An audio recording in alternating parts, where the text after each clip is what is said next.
Okay, let's look at question 6. A boy plays on a path that runs north-south through the origin O. I'm going to just do a little diagram. So there's north, there's south. His displacement x meters north of O at time t seconds is given by this.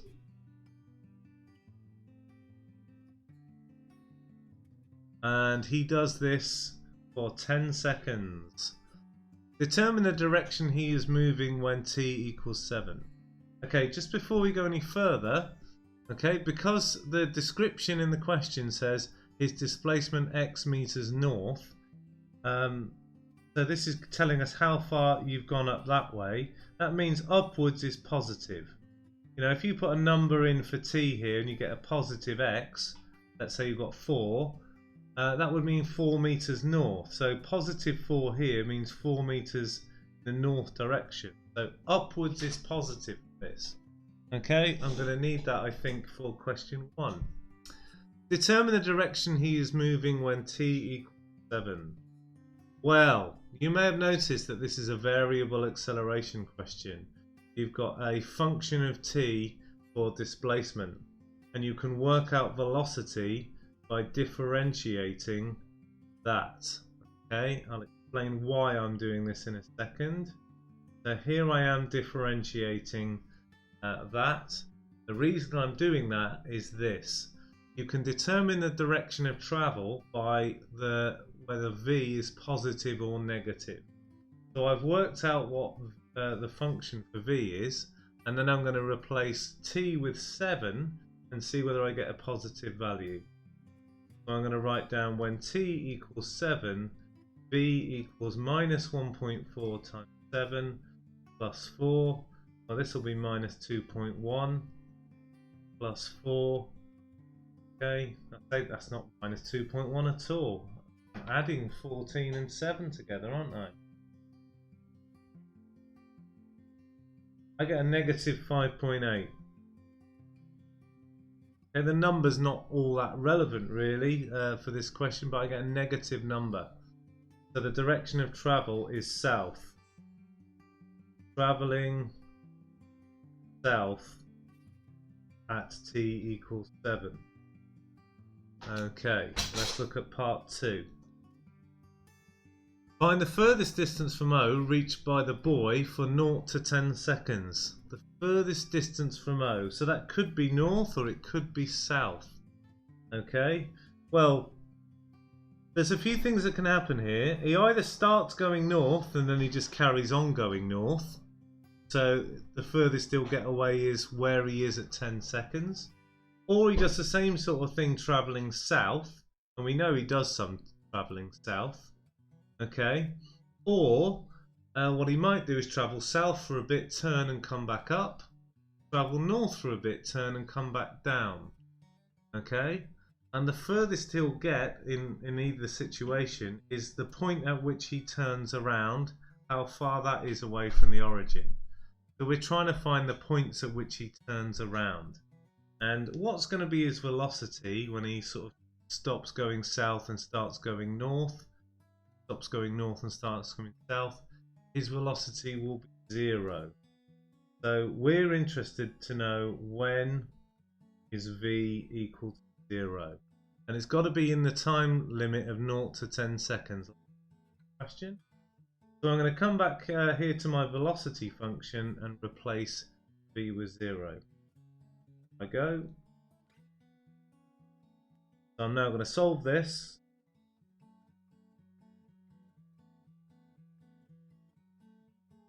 I've got to do 4 divided by 1.4.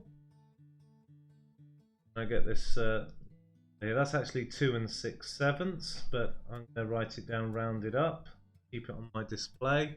So he turns around at 2.86 seconds. So he will be the furthest away from the origin at 2.86 seconds. So I've got to work out what his displacement is at this point in time. I've got to substitute this value into here.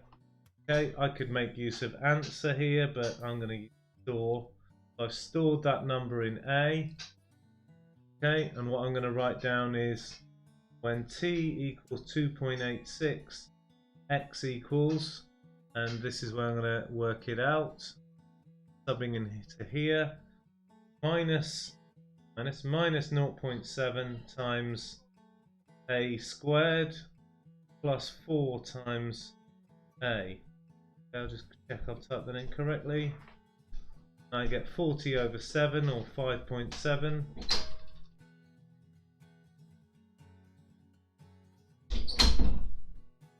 So he's 5.7 meters away from the origin, and he's the furthest away. Okay. Now then, have I showed enough detailed reasoning? When is v equal to 0 here? I think I'm going to write a conclusion because it's a detailed reasoning thing. This is the furthest away as this point turns. I've just realised changes direction. I've just realised something we might need to do. Okay, so we've established he's travelling south at 7 seconds. He's turning at 2.86 seconds. So that means for the first 2.86 seconds he must be travelling north. Then he turns and he travels south. And he travels south for the rest of the journey then. He's certainly doing it at 7. I think to get all the marks, I've got to check where he is at 10 seconds. Because there is a chance that he goes up for 2.86 seconds to get to about 5.7 meters away.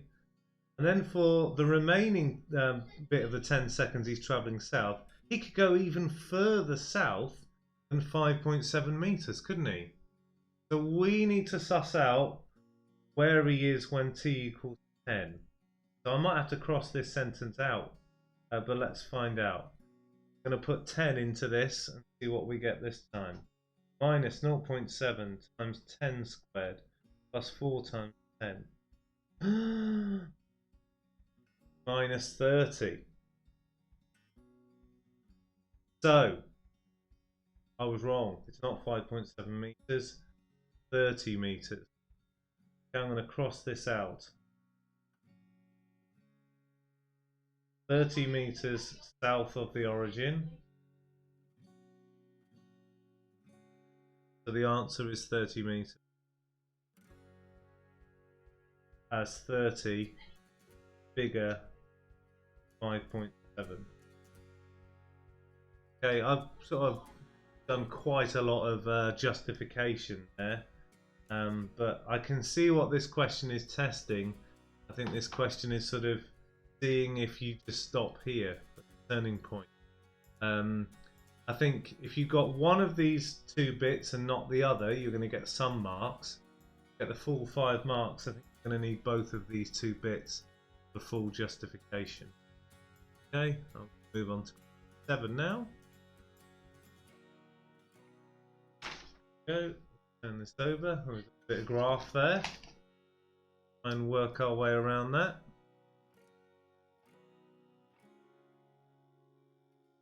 Okay, question 7. And there it is. Right, OACB is a parallelogram. O is the origin, and the point A has coordinates 5, 6. Point B has position vector -2, -7. But it's mentioning coordinates, so straight away, sketchy sketch. There's the origin, O. A is 5, 6, along 5, up 6, that'll do, about there. Let's put O in. B is the point with position vector -2, -7. So that means it's a bit like a coordinate of position vector. -2, -7, somewhere like down here. Try not to get these three things in a straight line, which they almost are. Okay, so that's B.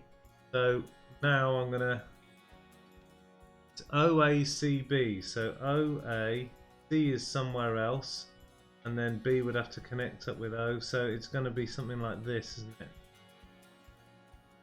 Okay, C is going to be there. Okay, find the coordinates of C. Well, some of you might be tempted to draw this to scale. We won't be doing that now. No. Right. The way we're going to get C is this. Okay. We know that the coordinates of A are 5, 6. And we know that to do this movement here, from this coordinate down to this coordinate, is the same as this movement or vector here. And this vector, it tells you in the question, is minus 2, 7, minus 7, sorry, minus 2, minus 7. So basically we've got to start with 5, 6 and perform the vector minus 2, minus 7. I am going to write the 5, 6 as a vector, okay, and I'm going to write this like this. 5, 6 plus minus 2 minus 7 will equal 3, negative 1. Okay, and it looks a bit like it might be at 3, negative 1. I'm going to write it as a coordinate. Let's see, it's 1. Job done. That sketch really helped me. You must always draw a sketch. Questions that mention coordinates. So M is the midpoint of AB. Okay, well I know the coordinates of A and B, so I'm confident I can get M about there straight away. I could also get M because it will also be the midpoint of OC probably, but I'm going to ignore that. Prove that O to M is the same as M to C. So I'm going to get from there to there and show that that is the same vector as there to there. Okay, well, I'm going to go from O to M. This is a vectors question.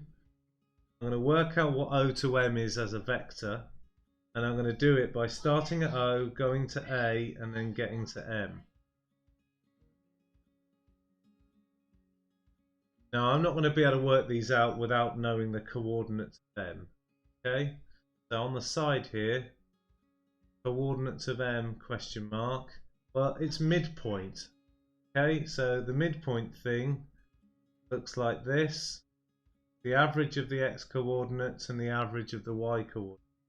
Doing the midpoint between 5, 6 and minus 2, minus 7. So when we add these two x coordinates, we get 3.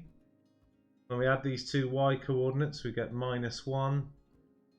So it's 1.5 minus 1. Minus a half, sorry.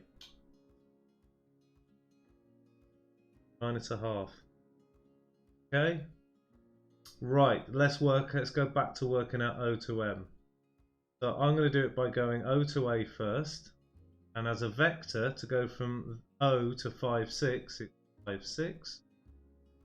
And A to M, well, how do you get from 5, 6 to 1.5 minus a half? Well, what do you have to do to 5 to get it to be minus 1.5? You've got to do minus 3.5. What have you got to do to 6 to get to minus a half? You've got to do minus 6.5. Okay, so that's the vector AM. Sort of done that in a bit of a clunky way. What I've really done, if you look at it, is I've taken 5 away from this x value and I've taken y value. Let's simplify this. I get 1.5, and I get minus a half.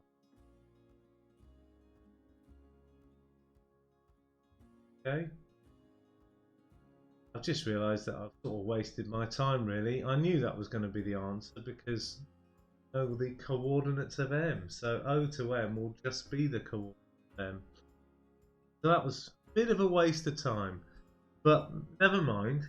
I'm going to now work out how to get from M to C and show that I get the same thing. This is where I should be doing this sort of type of work, the M to C bit. I could have just used this there. Never mind. M to C. So I'm going to start off on M. Okay.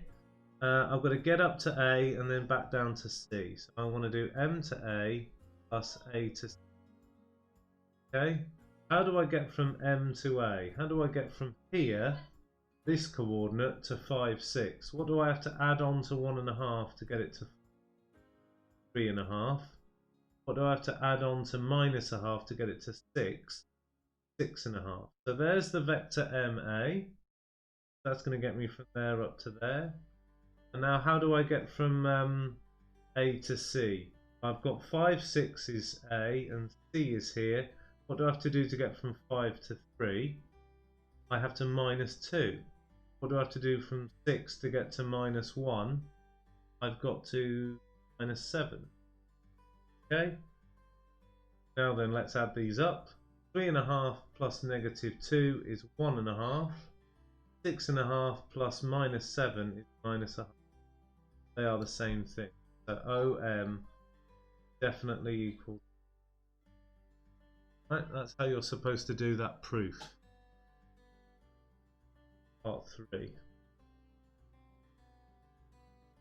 Find the exact distance M to C. Okay. Right, well, I've got MC as a vector, so I've just got to do a bit of Pythagoras on it. It wants me to get it exactly, so I'm going to be using fraction. So I'm going to be using 3 over 2, squaring that.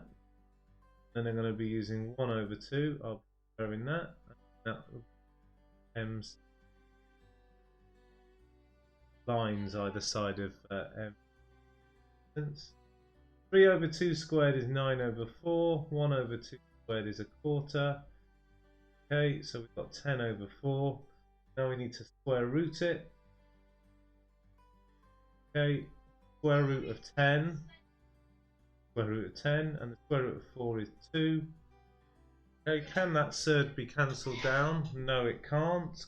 No square numbers that go into 10, so that will be the answer. Okay, I'll stop this video now and we'll